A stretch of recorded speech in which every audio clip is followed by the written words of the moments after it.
सबसे पहले आप सबों को सुप्रभात।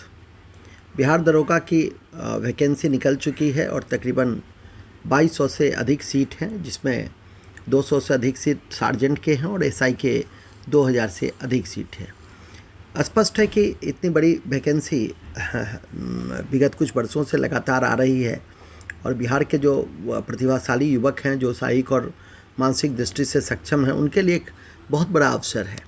और मैं समझता हूं कि इस अवसर को किसी भी स्थिति में जो परिपक्व छात्र हैं, गंभीर छात्र हैं, वो जाने न दें और जितनी भी मेहनत हो सकते हैं वो ज़रूर करें। इसी कड़ी में मैं सिस्टमेटिकली उनको क्वेश्चंस को सबसे पहले पहुंचा देता हूं कि क्वेश्चन का ट्रेंड क्या है। इसे समझना बहुत ज़रूरी होता है किसी परीक्षा को पास करने के लिए, कि उस परीक्षा के जो प्रश्न के स्वरूप हैं वो कैसे हैं। तो इसे जानना है। सबसे पहले परीक्षा 2008 में हुई थी और इसी कड़ी में कुछ स्पेशल परीक्षा 2012 में और फिर 2018-19 में लगातार पीटी और मेंस की परीक्षा हुई है। हालांकि इस बीच जो बिहार एक्साइज दरोगा की जो बहाली हुई है उसके भी परीक्षा के स्वरूप स्तर एक ही हैं, लेकिन सबसे पहले बिहार दरोगा का जो क्वेश्चंस है उसे मैं पहुंचाने का प्रयास करूंगा। 2008 में 23 अप्रैल को लिया गया था और 120 क्वेश्चन का मैं पूर्ण विश्लेषण के साथ आपको दूंगा। तो पहला प्रश्न है, यहीं से शुरू करता हूं। कुल 100 प्रश्न थे, ध्यान रखेंगे। और 100 प्रश्नों में यदि इस बार भी मैंने जो रणनीति भाग 1 दिया है उसमें मैंने इस बात की जानकारी दी है कि यदि 100 प्रश्नों में 70 प्रश्न सही बना लेते हैं तो उनका चयन सुनिश्चित है। ऐसे यदि वो 80-85 के करीब में अटैम्प्ट लेते हैं और 70 बनाते हैं तो फिर वहाँ स्थिति ठीक नहीं होगी, क्योंकि निगेटिव काट कर वो 65 के करीब में आ जाएगा। तो हमेशा इस बात की कोशिश कीजिए कि उनके प्रश्नों की संख्या, उनके सही प्रश्नों की संख्या 70 से एबव होनी चाहिए, काट कर कुल मिलाकर। इस बात को ध्यान में रखें। तो सबसे पहला, भारत के व्यापारिक संबंध किस यूरोपीय देश के साथ स्थापित हुए, तो इसे ध्यान में रखना है। इस विकल्प के अनुसार पुर्तगाल है इसका सही आंसर। 1509 में अल्फांसो द अल्बुकर्क भारत में पुर्तगालियों का वायसराय बना था। 1510 में बीजापुर के यूसुफ आदिल शाह से गोवा को जीत लिया था और पुर्तगालियों ने अपनी पहली कोठी कोचीन में खोली थी, जो काफ़ी इम्पॉर्टेंट है। पुर्तगालियों में वास्को डी गामा का सबसे पहले आगमन होता है और इसी कड़ी में जो उन्होंने व्यापारिक लाभ कमाए मसाला पे 60 गुना से अधिक, तो वह जो यूरोप गए तो उनसे कई अन्य यूरोपीय देशों ने प्रेरणा ली और फिर भारत में उसका प्रभाव हुआ। हालांकि यूरोपियंस के आगमन के कारणों में कुछ दुनिया का पतन भी माना जाता है, नई भौगोलिक खोज और पुनर्जागरण को भी माना जाता है, लेकिन वो सब तो विस्तार से है जो कक्षा की संदर्भ है। फिलहाल तो आपको इन्हीं बिंदुओं को याद रख लें तो काफ़ी होगा। दूसरा है, वेलिंगटन कप का संबंध किससे है, तो वेलिंगटन कप का संबंध हॉकी से है, जिसे ध्यान में रखेंगे इस विकल्प के अनुसार। तीसरा है कि पृथ्वी का एकमात्र प्राकृतिक उपग्रह कौन सा है, तो चंद्रमा है, जो काफ़ी इम्पॉर्टेंट है। चंद्रमा की सतह और उसकी आंतरिक स्थिति का अध्ययन करने वाले विज्ञान को सोलेनोलॉजी कहते हैं और चंद्रमा को जीवाश्म ग्रह के रूप में भी जाना जाता है। इस बात को भी ध्यान रखेंगे। चंद्रमा के प्रकाश 1.3 सेकेंड में पृथ्वी तक आती है, वो भी काफ़ी इम्पॉर्टेंट है। इसके बाद है, जातक पवित्र ग्रंथ किसका है, तो इस विकल्प के अनुसार जातक पवित्र ग्रंथ बौद्ध का है, जो काफ़ी इम्पॉर्टेंट है। और आगम साहित्य का संबंध जैन से है, तो इसे भी ध्यान में रखना है। जातक में बुद्ध के पूर्व जन्मों की कथा का वर्णन है, 549 कथाओं का वर्णन है, जो काफ़ी महत्वपूर्ण है। नेक्स्ट है, स्वेज नौ परिवहन नहर भूमध्य सागर को किसके साथ जोड़ती है, तो ये इसमें इसके अनुसार लाल सागर होगा, तो इसे भी ध्यान में रखने का प्रयास करेंगे, काफ़ी इम्पॉर्टेंट है।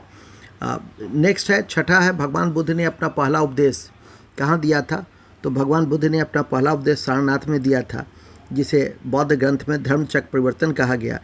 और कभी नहीं भूलेंगे कि बुद्ध ने अपना सबसे अधिक उपदेश कौशल, जो गणराज थे, कौशल महाजनपद था, उसकी राजधानी श्रावस्ती में दिया था। नेक्स्ट, अनुच्छेद 370 का संबंध किस राज्य से है, तो जम्मू कश्मीर से है, जिसके कई प्रावधानों को पिछले साल 5 अगस्त को समाप्त कर दिया गया था, तो इसे भी ध्यान में रखने का प्रयास करेंगे। उसका पहली वर्षगांठ भी मनाया गया है, जो काफ़ी महत्वपूर्ण है। रजनामा फारसी में अनुवाद है था महाभारत का, इसे भी ध्यान में रखने का प्रयास करेंगे। यह भी काफ़ी महत्वपूर्ण है कि मुग़ल सम्राट अकबर ने अनुवाद विभाग की स्थापना की थी और इस विभाग में संस्कृत, अरबी, तुर्की और ग्रीक भाषाओं की अनेक रचनाओं का अनुवाद फारसी में किया गया था। फारसी मुग़लों की राजभाषा थी और महाभारत की फारसी में अनुवाद को रज़नामा कहा गया। और कभी नहीं भूलेंगे कि इसका अनुवाद बंदायनी नकीब खां अब्दुल कादिर ने किया था। तो ये भी काफ़ी महत्वपूर्ण है परीक्षा के दृष्टि से। इसके अलावा वह मुग़ल सम्राट जिसका 2 बार अभिषेक हुआ, तो इस क्वेश्चन के अनुसार औरंगजेब है। ध्यान रखेंगे औरंगजेब का जन्म 24 अक्टूबर 1618 ईस्वी को दोहाद गुजरात नामक स्थान पे हुआ था और औरंगजेब सुन्नी धर्म को मानता था। उसे जिंदा पीर या आलमगीर के नाम से भी जाना जाता है। तो ये भी इम्पॉर्टेंट है। अंग्रेज़ों को सुनहरा फरमान कब प्रदान किया गया था? अंग्रेज़ों को सुनहरा फरमान फारूकसिया ने 1717 में दिया था, तो ध्यान रखेंगे। नेक्स्ट, पुर्तगालियों ने गोवा पे अधिकार कब किया था? अभी कुछ देर पहले भी मैंने बताया था कि 1510 में बीजापुर के यूसुफ आदिल शाह से गोवा को जीत लिया था और पहली कोचीन बनाई थी। तो इस विकल्प के अनुसार 1510 होंगे। इसके बाद रेशम किससे उत्पन्न होता है? तो रेशम के कीड़े के प्यूपा से उत्पन्न होता है। तो ये भी काफ़ी इम्पॉर्टेंट है। अक्सर हाँ ये प्रश्न पूछे जाते हैं, तो इसको अच्छे से याद करके रख लेंगे। इसके अलावा मोबाइल सेल फोन से काम करने के लिए निम्न में से कौन सा अत्यावश्यक है? तो सब कुछ आवश्यक है इसमें। सेवा प्रदाता नेटवर्क भी है, हैंडसेट भी है, सिम कार्ड भी है। तो इसे याद करके रखेंगे। ये तो समझने की चीज़ है। इसके बाद है निम्नलिखित में से कौन से पर्सनल कंप्यूटर के कुंजी पटल की कुंजी परंपरागत टाइपराइटरों में उपलब्ध नहीं होती है? तो एल्टर नहीं होती है और सब इसमें होती है। तो पिछले बार 2008 में कंप्यूटर से जुड़े हुए 3-4 प्रश्न पूछे गए थे। तो कंप्यूटर की ऐसे भी थोड़ी सी बेसिक जानकारी होनी चाहिए और अब तो पाठ्यक्रम में बिल्कुल स्पष्ट है। तो 2008 के बाद कंप्यूटर से प्रश्न न के बराबर पूछे जाते हैं, लेकिन फिर भी जाननी चाहिए कि पहला सुपर कंप्यूटर कौन है, अभी सबसे तेज़ सुपर कंप्यूटर कौन है। तो इन सब चीज़ों पे थोड़ी सी नज़र रखिए तो अच्छा रहेगा। इसके निम्नलिखित में से कौन सा शब्द इंटरनेट कार्य प्रणाली से संबंधित है? तो इसमें सभी www, HTTP और ईमेल, ये सब वर्ल्ड वाइड वेब से लेकर और ईमेल तक, इलेक्ट्रॉनिक मेल तक इंटरनेट से ही जुड़ा हुआ है। तो इसे याद रखिए। 16 कि किस रक्त वर्ग के व्यक्ति यूनिवर्सल डोनर के रूप में जाने जाते हैं? तो ओ को यूनिवर्सल डोनर कहा जाता है, भूलिएगा नहीं, क्योंकि इसमें कोई एंटीजन नहीं होता है। और AB को यूनिवर्सल एक्सेप्टर कहा जाता है। तो ये इंपॉर्टेंट है और इसमें कोई एंटीबॉडी नहीं होता है। तो ये भी प्रश्न पूछा जाता है। इसका व्यापकता का सिद्धांत, जिसको डॉक्ट्राइन ऑफ लैप्स कहा जाता है, वो किसने दिया था? तो वो डलहौजी से जुड़ा हुआ है। तो काफ़ी इम्पॉर्टेंट है डॉक्ट्राइन ऑफ लैप्स की अवधारणा। यह भी ध्यान रखेंगे कि डलहौजी को आधुनिक भारत का निर्माता के रूप में जाना जाता है, रेलवे का जनक था। और इसी के ध्यान में रखे उसी के समय में 16 अप्रैल 1853 को मुंबई से थाने 24 किलोमीटर की प्रथम रेल का संचालन किया गया था। तो ये भी काफ़ी इम्पॉर्टेंट है। 18 है भारत का प्रथम वायसराय कौन था? तो भारत का प्रथम वायसराय लॉर्ड कैनिंग थे। तो ध्यान रखेंगे कि जब कंपनी का शासन का अंत हुआ 1858 के भारत सरकार अधिनियम के आलोक में, तो कैनिंग की ही नियुक्ति प्रथम वायसराय के रूप में की गई। और उसके समय की सबसे महत्वपूर्ण घटना 1857 का ऐतिहासिक विद्रोह भी था। तो अंतिम गवर्नर जनरल और पहले वायसराय भी थे। तो इसे ध्यान में रखने का प्रयास करेंगे। नेक्स्ट है ट्राई वेकर शब्द किस खेल से संबंधित है? तो ट्राई वेकर इसमें जानकारी में दे दूँ कि फुटबॉल में भी होता है, हॉकी में भी होता है। तो इस विकल्प के अनुसार फुटबॉल और हॉकी दोनों हो जाएगा। तो ध्यान रखेंगे। नेक्स्ट है प्राचीन नालंदा विश्वविद्यालय का संस्थापक कौन है? तो प्राचीन नालंदा विश्वविद्यालय का संस्थापक कुमारगुप्त है, जो काफ़ी महत्वपूर्ण है। चंद्रगुप्त द्वितीय का जो विक्रमादित्य कहे जाते थे और नवरत्न उनके दरबार में था, कुमारगुप्त बने थे। और नालंदा विश्वविद्यालय की स्थापना उन्होंने ही की थी। और कुमारगुप्त का उत्तराधिकारी स्कंदगुप्त थे, जो 455 से 467 ईस्वी तक उन्होंने राज किया, जबकि कुमारगुप्त 415 से 454 तक रहे। और इस नालंदा विश्वविद्यालय में जिस चीज़ की पढ़ाई होती है वो है महायान शाखा की पढ़ाई होती है। तो ये भी ध्यान में रखना है। तो ये इम्पॉर्टेंट है। नेक्स्ट है मुंगेर निम्नलिखित में से किसकी राजधानी थी? तो मुंगेर मीर कासिम की राजधानी थी इसमें से, तो इसे भी ध्यान में रखेंगे। गुरु गोविंद सिंह की माता का क्या नाम था? तो इस विकल्प के अनुसार इनमें से कोई नहीं होगा। और मुंगेर के मीर कासिम में एक बात ध्यान रखेंगे कि 1760 से 1764 तक बंगाल का नवाब था और ब्रिटिश ईस्ट इंडिया कंपनी ने उन्हें नवाब बनाया था। तो ये एक इम्पॉर्टेंट बिंदु है जिसे याद रखेंगे। मीर कासिम ने नवाबी पाने के लिए कलकत्ता काउंसिल को 20 लाख रुपए नगद दिए थे, तो ध्यान रखेंगे। इसका गुरु गोविंद सिंह का जन्म ध्यान रखें 9वें सिख गुरु तेग बहादुर और माता गुजरी के घर हुई थी। तो माता का नाम गुजरी था, जो गुजरी नहीं है कजरी है, तो इसे यहाँ पर ध्यान रख सकते हैं। और गुरु गोविंद सिंह के विषय में काफ़ी इम्पॉर्टेंट है कि पटना में जन्म हुआ था, इसलिए प्रश्न पूछा जाता है। 1666 में हुआ था और 1699 में उन्होंने खालसा पंथ की स्थापना की थी, तो काफ़ी इम्पॉर्टेंट है। उसी तरह से फणीश्वर नाथ रेणु जो मैला आंचल के आंचलिक उपन्यास में काफ़ी महत्वपूर्ण है, पूर्णिया में उनका जन्म हुआ था, तो ध्यान में रखने का प्रयास करेंगे। मतलब अधिकांश प्रश्न इतिहास से जुड़े हुए होते थे, अभी भी हैं। 20 क्वेश्चन का संबंध इतिहास से ही है। कमायनी पुस्तक के रचयिता अभी भी दरोगा में ट्रेडिशनल और जो करेंट पुस्तक है जरूर पूछे जाते हैं, तो इन सब पुस्तकों पे नज़र रखिए। कमायनी पुस्तक के रचयिता जयशंकर प्रसाद थे, जो इम्पॉर्टेंट है। इसके अलावा अर्थशास्त्र पुस्तक किसने लिखा? तो कौटिल्य ने लिखा। इनकलाब जिंदाबाद का नारा किसने दिया? तो भगत सिंह ने दिया। ये नौजवान सभा की भी नींव 1926 में रखे थे, तो इसे भी ध्यान में रख सकते हैं। ये भी काफ़ी इम्पॉर्टेंट है, परीक्षा के दृष्टि से ऐसे प्रश्न भी पूछे जाते हैं। और अर्थशास्त्र के विषय में ध्यान रखेंगे कि इसका संबंध राजनीति से था, तो ये इम्पॉर्टेंट है। भगत सिंह इनकलाब जिंदाबाद का नारा दिए। और भूलेंगे नहीं कि भगत सिंह ने 1928 ईस्वी में दिल्ली स्थित फिरोज शाह कोटला में हिंदुस्तान जो सोशलिस्ट रिपब्लिक एसोसिएशन की नींव डाली थी। और भगत सिंह को सैंडर्स की हत्या के केस में सज़ा भी हुई थी। कतई नहीं भूलेंगे कि 23 मार्च 1931 को भगत सिंह को फांसी की सज़ा दी गई थी और वो शहीद हो गए थे। तो ये भी काफ़ी इम्पॉर्टेंट है, जो परीक्षा के दृष्टि से पूछे जाते हैं। नेक्स्ट है बक्सर का युद्ध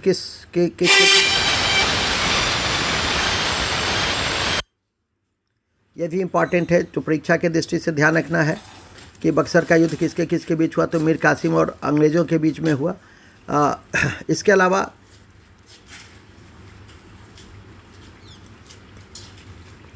मीर कासिम और अंग्रेज़ों के बीच यह युद्ध परीक्षा के दृष्टि से महत्वपूर्णता 1764 में हुआ था, और जिसमें मीर कासिम को पराजय का सामना करना पड़ा था। इसके बाद है बिहार में कुल प्रमंडल की संख्या कितनी है? तो 9 है। ऐसे बिंदु को याद रखिए। 2011 के अनुसार बिहार की कुल जनसंख्या 10.5 करोड़ है। सितारा देवी का संबंध शास्त्रीय नृत्य से है।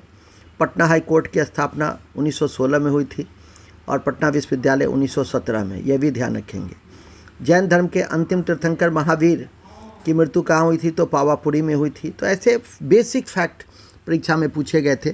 और सितारा देवी में याद रखेंगे कि कथक की नृत्यांगना रही, तो इम्पॉर्टेंट है। और जैन धर्म के जो महावीर थे, अंतिम तीर्थंकर, 24वें तीर्थंकर, उनका जन्म कुंडल ग्राम में 540 ईसा पूर्व में हुआ था और 72 वर्ष की आयु में उनकी मृत्यु या निर्वाण बिहार राज्य के पावापुरी राजगीर में हुई थी, तो इम्पॉर्टेंट है। इसके अलावा भगवान महाबुद्ध का जो जन्म है 563 में कपिलवस्तु के लुम्डी, 563 ईसा पूर्व में कपिलवस्तु के लुम्डी नामक स्थान पे हुआ था। इनके पिता का नाम शुद्धोदन, जो शाक्यगण के मुखिया थे, और इनकी मृत्यु 80 वर्ष की अवस्था में 483 ईसा पूर्व में कुशीनगर देवरिया में हुई थी, और जिसे महापरिनिर्वाण की संज्ञा दी गई थी। तो ये काफ़ी इम्पॉर्टेंट है। झारखंड देश का कौन सा राज्य बना था? तो 28वां राज्य बना था, जबकि तेलंगाना 29वां। अब पुनः जम्मू कश्मीर की राज्य के जो अस्तित्व हैं उसको समाप्त कर दिया गया, अब 28 राज्य ही हैं। बिहार में लोकसभा की सीटों की संख्या 40 है, सबसे अधिक उत्तर प्रदेश में है, तो इसे भी आपको ध्यान में करके रखना है। इसके अलावा जसपाल राणा उस समय 2008 में काफ़ी चर्चित खिलाड़ी था, निशानेबाजी से संबंधित थे, तो वो आपको ध्यान में करके रखना था। इसके अतिरिक्त इसी कड़ी में आपको याद रखना है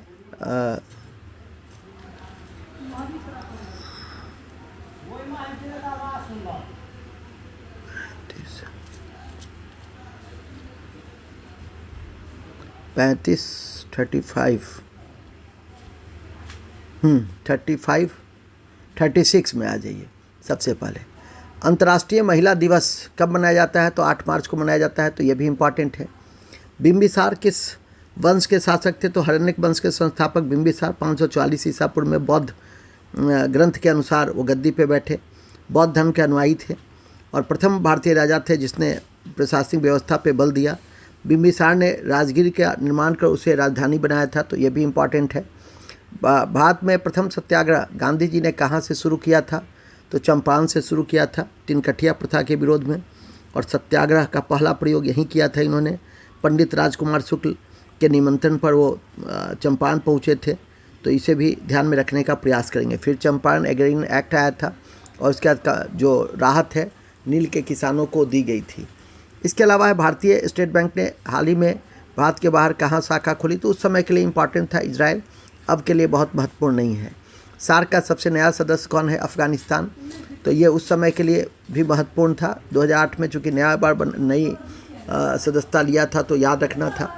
संयुक्त राष्ट्र संघ का मुख्यालय कहाँ है? तो न्यूयॉर्क में है, तो ये भी ध्यान रखिए, ये भी आपकी परीक्षा के दृष्टि से इम्पॉर्टेंट है। सार्क में एक ही बात याद रखिए, 1985 में इसकी स्थापना हुई थी और इसका मुख्यालय काठमांडू में है। इसके अलावा याद रखना है संयुक्त राष्ट्र संघ का मुख्यालय न्यूयॉर्क।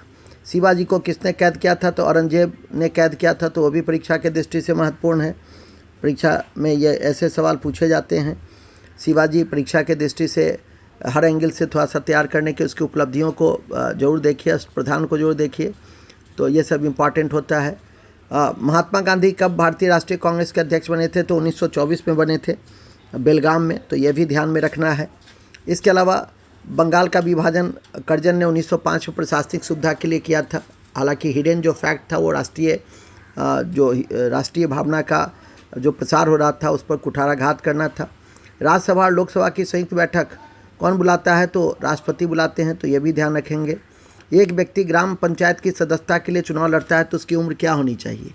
तो उसकी उम्र 21 वर्ष होनी चाहिए, इसे आपको ध्यान में रखना है।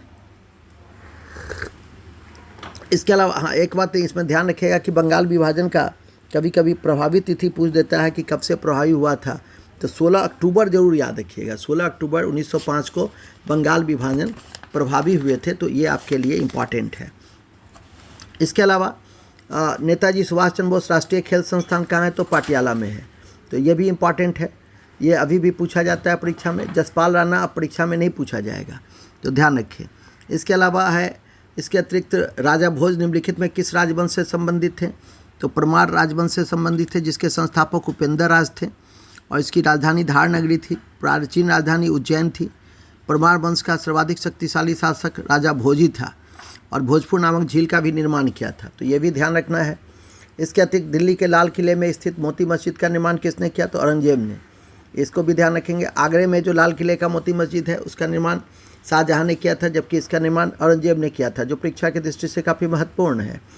1857 मेरठ में पहली सिपाही विद्रोह 10 मई को भड़की थी, तो ध्यान रखें। ऐसे यह याद रखें कि 29 मार्च 1857 को मंगल पांडे नामक एक सैनिक ने बैरकपुर में गाय की चर्बी से मिले कारतूस को मुंह से काटने से मना कर दिया था और बाद में उसे गिरफ्तार कर लिया गया था और उसे फांसी की सज़ा दे दी गई थी। उसने जनरल बाग की हत्या भी कर दी गई थी।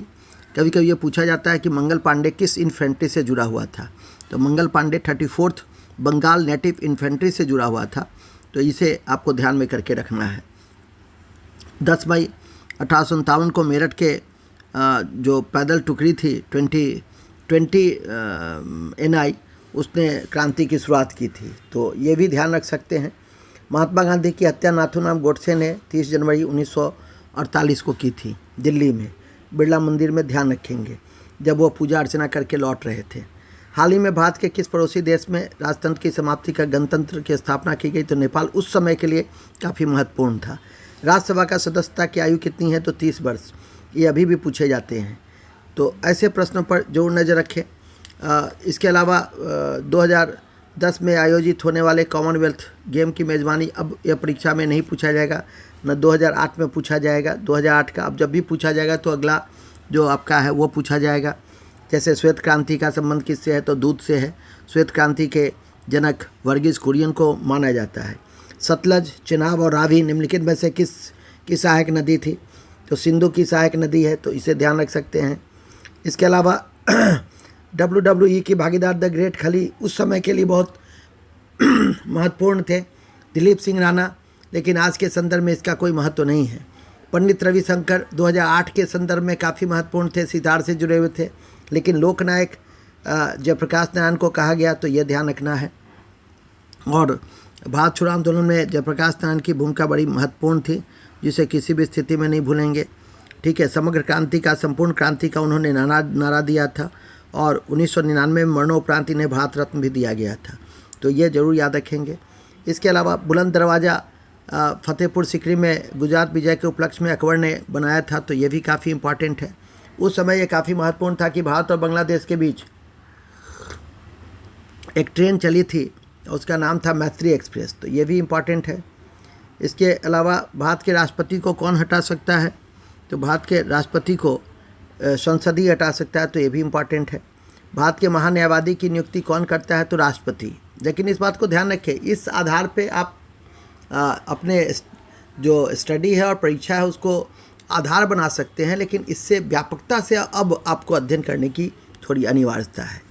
तो उस समय तो काफ़ी सरल प्रश्न पूछे थे, यूँ कहिए कि फर्स्ट लाइन फैक्ट्स थे।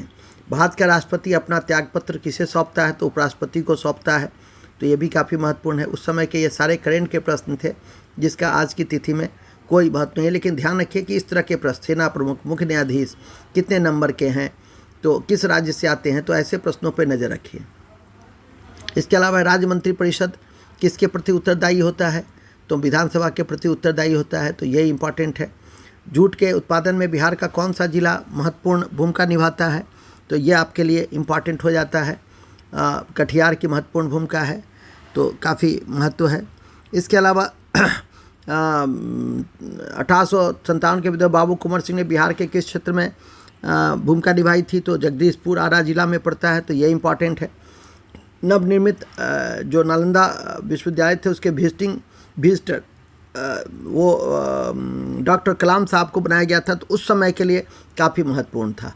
बिहार में लगभग कितने क्षेत्र में कृषि कार्य होता है, इसे भी ध्यान में रख सकते हैं, लेकिन ये तो बदलाव है, इसे याद करवा दें कि बिहार की कृषि आधारित ही अर्थव्यवस्था है। कुल भौगोलिक क्षेत्र में 93.60 लाख हेक्टेयर है, और जिसमें 56 लाख करीब हेक्टेयर पर खेती होती है, अर्थात राज्य का लगभग 80%, 79.5% या 80% इस विकल्प के अनुसार कृषि क्षेत्र है।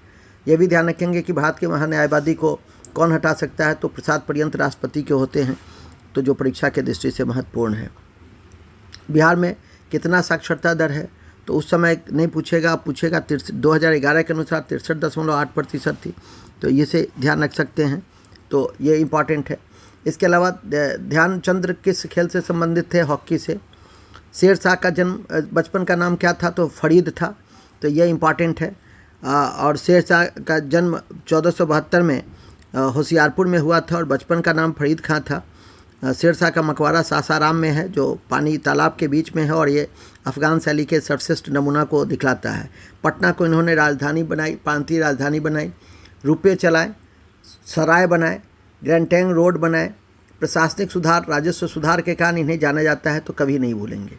भारतीय राष्ट्रीय कांग्रेस की स्थापना 1885 में हुई थी। बम्बे में यो ह्यूम के नेतृत्व में, जो रिटायर्ड सिविल सेवक थे, इटावा के जिला कलेक्टर रह चुके थे।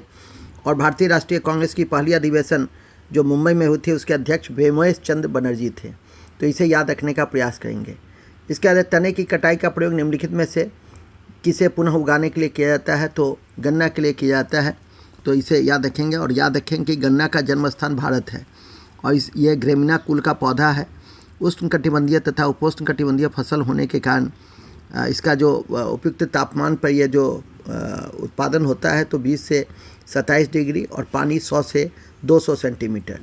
हमारा मोतिहारी, दरभंगा इत्यादि का क्षेत्र गन्ना के लिए काफ़ी इम्पॉर्टेंट है। इसके अलावा एड्स का पुराना नाम एक्वायर्ड इम्यूनिटी डेफिशिएंसी सिंड्रोम है, यह भी इम्पॉर्टेंट है। दूध के फटने से कौन सा एसिड उत्पन्न होता है, lactic acid.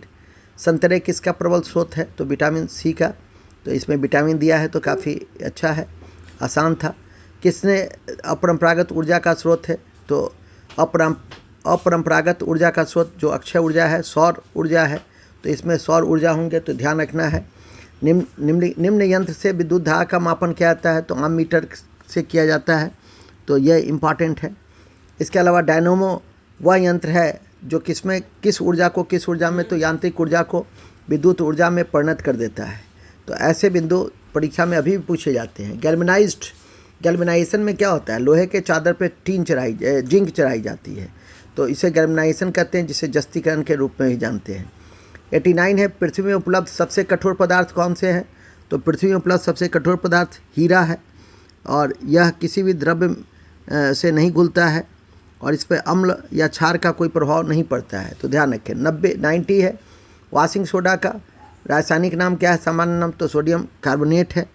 धोबन soda, washing soda का सोडियम कार्बोनेट Na2CO3 × 10H2O होता है, और इसका उपयोग कपड़ा धोने में किया जाता है। इसके अलावा भारत में भाप के इंजन का आविष्कार जेम्स वाट ने किया था। PSLV का पुराना पोलर सैटेलाइट लॉन्च व्हीकल है। अब तो GSLV का ज़माना है, तो उस समय PSLV पूछा जाता था। जब किसी माध्यम का ताप बढ़ता है